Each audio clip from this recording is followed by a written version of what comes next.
Everyone has at least one good story. What's yours? I grew up in a place called Taupo, New Zealand, and just out of town is a volcano called Mount Ruapehu. One particular day I was staring out the window when I noticed a thick plume of ash rising up and told the teacher that it had just erupted. But being the class clown, she thought it was just another one of my disruptions, until the quiet kid in class spoke up. She had told us to stay where we are and left the classroom to talk with the other teachers about what to do, but by the time she had come back the ash had reached us. It was 11 a.m. on a Tuesday morning and now it was as black as night.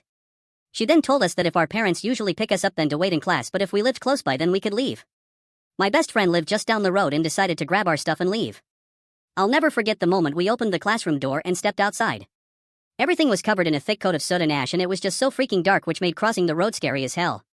You could barely see the headlights of approaching cars until they were right in front of you.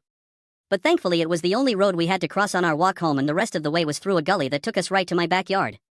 The next morning I woke up and it felt a lot colder than it usually did, but I just wanted to watch the morning episode of Captain Planet for once and went running for the TV. My mother walked in and said, "I thought you'd be outside playing with the others," but I had no idea what she meant. I looked outside my window and saw that it had actually snowed at my house for the first time ever. Apparently after a volcanic eruption it causes a volcanic winter, which can make it snow.